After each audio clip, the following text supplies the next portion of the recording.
भील प्रदेश।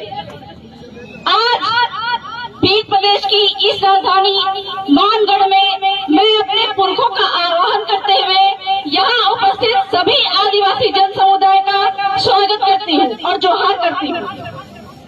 साथियों, आज हम भील प्रदेश, जो कि हमारे आदिवासियों के, 4 राज्यों के आदिवासियों के आर्थिक, राजनीतिक, सांस्कृतिक विचारधारा जो है, हमारी जो स्थिति को मजबूत करेगा, उसके लिए ही हम इन 4 राज्यों को मध्य प्रदेश, गुजरात, राजस्थान, महाराष्ट्र मिलाकर भील प्रदेश की मांग कर रहे हैं।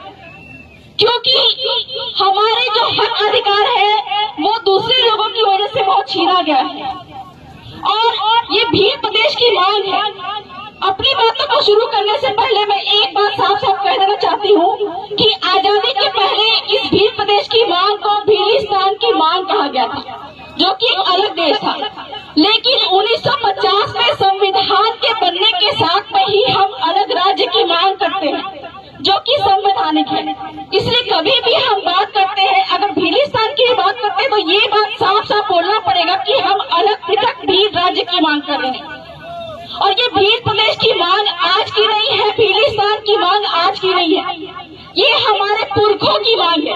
और उसी मांग की वजह से 1507 आदिवासी यहाँ पे मरे। और वो जो लड़ाई थी, हमारे जो पुरखे थे और पुरखों को जो आवाहन करने वाले थे गोविंद गुरु महाराज, उनको चूंकि मालूम था कि अंग्रेज जो है, अंग्रेजों ने पूरे देश के जो भी राजनेता थे उस समय के, उनको कह दिया था, क्या कहा था कि आदिवासी हम इस देश को छोड़कर जा रहे हैं, लेकिन यहाँ के आदिवासी है, भील आदिवासी है, वो अगर चाहे तो अपना अलग देश बना सकते हैं। लेकिन ये बात हमारे भोले भाले भीलों को मालूम नहीं थी। तो हमारे गोविंद गुरु ने क्या किया कि शराबबंदी का और भक्ति आंदोलन चलाया, और भक्ति आंदोलन के नाम पे हमारे भीलों को जागरूक करने लगे और उनको यह बताने के लिए कि अंग्रेजों ने कह दिया है कि हम ये देश छोड़ के जा रहे हैं, भील अगर चाहे तो अपना अलग भीलिस्तान बना सकते हैं। ये बात बताने के लिए ही वो यहाँ पे मानगढ़ पे लोगों को इकट्ठा किए थे। और अंग्रेजों और उनके रजवाड़ों ने, जो चहेते लोग थे, उन रजवाड़ों ने, प्रतिनिधियों ने क्या किया कि 1507 आदिवासियों पर गोलीबारी चला दी ताकि भीलिस्तान की मांग दोबारा नहीं उठे।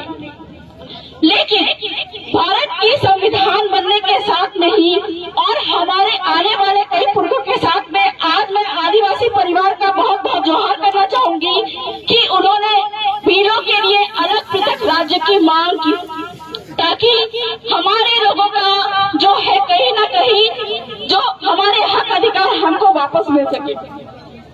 कहने के लिए बहुत सारी बातें हैं। 3 जून 1947 को अंग्रेजों ने ये बात कह दिया था कि हम ये देश छोड़कर तो जा रहे हैं और आदिवासी अपना अलग देश चाहे तो ले सकते हैं।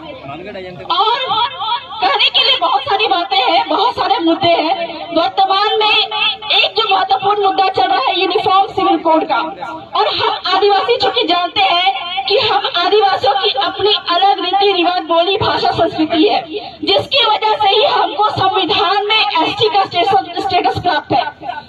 एसटी का मतलब होता है शेड्यूल्ड ट्राइब, और इस एसटी का स्टेटस को खत्म करने के लिए, चूंकि आपको पता है चाहे नहीं पता है, संविधान में इसी एसटी के स्टेटस की वजह से हम लोगों को जल, जंगल, जमीन और खनिज का अधिकार प्राप्त है।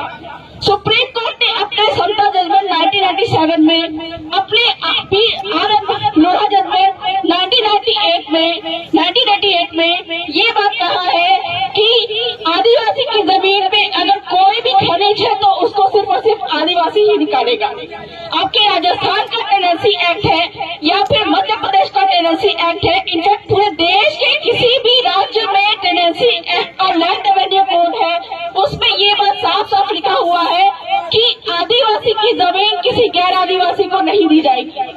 और यही बात RM लोढ़ा जजमेंट में भी लिखा हुआ है कि आदिवासी की जमीन आदिवासी को ही बिकेगी, और अगर गैर आदिवासी की भी जमीन अगर यहाँ पे है तो वो भी सिर्फ और सिर्फ आदिवासी को ही बिकेगी। और ये भी लिखा हुआ है कि आदिवासी की जमीन किसी गैर को दी जाएगी तो उसके सबसे बड़े जिम्मेदार कलेक्टर महोदय होंगे।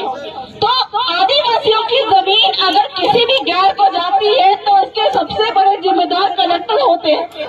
तो आज इस मानगढ़ की धरा पर हम ये कसम खाते हैं कि आने वाले दिन में हम संविधान कानून के लिए इतना जागरूक होंगे जैसा कि हमारे पुरखे चाहते थे कि हमको अपने जल जंगल जमीन की जानकारी हो, उसको बचाने के लिए हम लड़ाई लड़े। तो भील प्रदेश की मांग को तो हम बुलंद करेंगे ही, लेकिन हमारे जल जंगल जमीन को अगर छीना जाएगा, खनिज को अगर छीना जाएगा तो आने वाले दिन में हमारे जो सबसे बड़े प्रतिनिधि है कलेक्टर महोदय, चूंकि आदिवासियों के 4 ही माई बाप है, कलेक्टर, राष्ट्रपति, राज्यपाल और राष्ट्रीय अनुसूचित जनजाति आयोग। और यदि आने वाले दिन में आदिवासियों के जल जंगल जमीन पे किसी भी तरह का अतिक्रमण होता है गैरों के द्वारा, तो हम कलेक्टर महोदय को भी कोर्ट में घसीटने से पीछे नहीं हटेंगे, उन पर भी केस लगाएंगे। तो बहुत ज्यादा समय नहीं लेते हुए, चूंकि बहुत सारे वक्ता है, उनका सम्मान करते हुए मध्य प्रदेश और कई सारे राज्यों से, हमारे अलग अलग क्षेत्रों से बहुत सारे वक्ता भी यहाँ पे आए हैं, उनका स्वागत करते हुए मैं अपनी बातों को भील प्रदेश की मांग को बुलंद करते हुए अंतिम जोहार करना चाहूंगी इस मंच को। जय जोहार, जय आदिवासी, जय भील प्रदेश।